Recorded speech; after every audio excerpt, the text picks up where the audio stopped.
This is our Forex blog for November 3rd, 2011. I had my home trading machine crash yesterday, so I didn't do a class yesterday. I was taking care of and fixing my computer. Like most days, we really want to buy the strongest currencies versus the weakest. You do not want to buy or sell two strong currencies versus each other. You don't want to sell or buy two weak currencies against each other. You want to buy the strongest ones versus the weakest. For example, last night, the dollar and the yen were both strong. The yen has a weekly and monthly trend that's down, whereas the dollar had flipped up. It shows incredible strength up until about 11. You would want to trade that one against the weakest. Let's scroll these back so we can see what some of the other ones had coming up to midnight. So coming up to midnight, for the most part, the Australian was the weakest currency. So you want to sell the Australian versus a super strong dollar, and this is what you get. Coming up to midnight, you can see incredible weakness here. The currency was underneath the hourly. Anytime you have a currency trend that goes underneath the hourly and it touches the hourly right here, very high probability place to sell. You could have also looked to sell that today, but when the market breaks from underneath above the hourly, it's a sign of extreme strength, and it's much more likely to go up and down. Plus, when it hit the hourly today, you had almost a plus 100 reading. The Australian was extremely strong at 6 o'clock. You wouldn't have wanted to sell that. But last night, you basically are looking to sell this Australian dollar. Going into today, you can see that the dollar's strength from yesterday kind of subsided. But you're better off trading the yen if it's showing weakness, because the weekly and monthly trend is down. Anytime all the time frame trends line up, you're much better off. So 330, it was weak. Anytime you see an extreme weakness like this followed by with a counter trend trade, half the strength compared to the weakness, the previous momentum, which in this case is down, is likely to continue. A lot of the tools we have in our software add up. So in other words, when you see weakness followed by very little strength, if the weekly and monthly trend is down, guess what? That is more likely to continue. If you get a counter trend trade, let's say the weekly and monthly trend is up, like in the dollar, and you have some weakness, it's less likely to continue, and it's less likely to be weak for a couple hours, even though today it was. It's all about the odds. So the yen, when you got extreme weakness here at 334, and especially confirmed here at 530, you're looking to sell it against one of the stronger ones. Earlier on, the Australian wasn't that strong, but here at 5, you have a lot of strength, followed by almost no weakness. That previous momentum is likely to continue. Very similar here in the Swiss. A lot of strength followed by less weakness. The weekly trend's up, the monthly trend's up. Even better yet, the pound. The daily, weekly, and monthly trend is up. You have extreme strength here followed by little weakness. Guess what? The pound yen is a great one to be looking at buying here at 430. Now, there is an extreme weakness in the pound for about an hour, and then the previous strength resumes. This is what typically happens when the weekly and monthly trend is up. So let's look at the pound yen. Notice this currency was trending down last night, and you have a big momentum move up with extreme strength, followed by a pullback with half the weakness.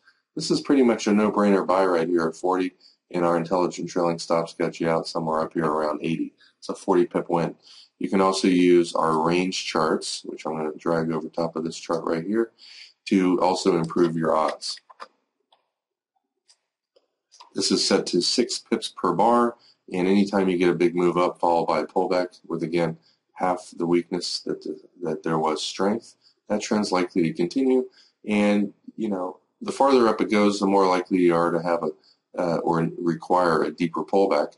But if you just use our trailing stops to get in, 39 to 70, it's a 30 pip move. You buy here at 77, out at 71, you lost 9 pips. Buy here at 77, out at 93, you made 12 pips. You bought here, you made a little bit, bought here, break even. And you can see that the strength that was there is a little bit less, And when you get to the highs of the day and the market doesn't have that much weakness, or that much strength like you can see here, it's much less likely to continue that trend. And so you'd be less likely after buying it a few times up here when it doesn't make a higher high. You want to get the heck out of that currency. Now the pound was strong today. Another one, like I said, was the Swiss. This is not a currency that we typically leave running overnight, the Swiss yen. I will bring it up here and we'll just showcase this one.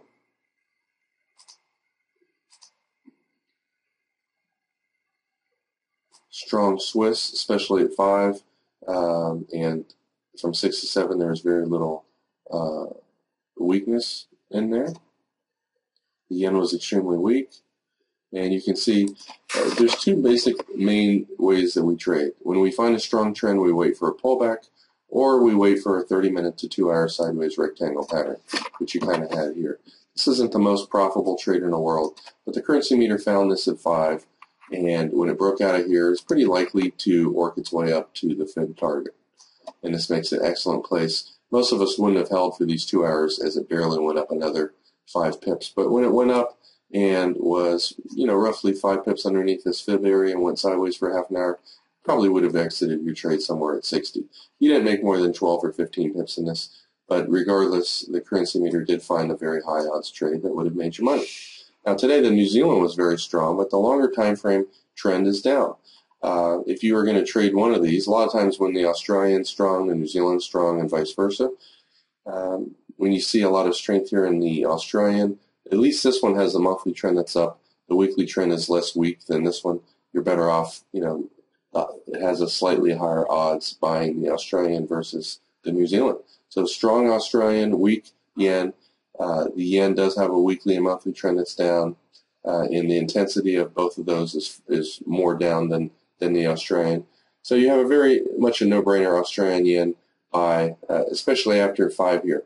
Extreme strength followed by 1/3 the weakness. That strength is very likely to continue. Again, if the weekly trend was up, which it switched over at 8:30, it increases your odds of a winning trade.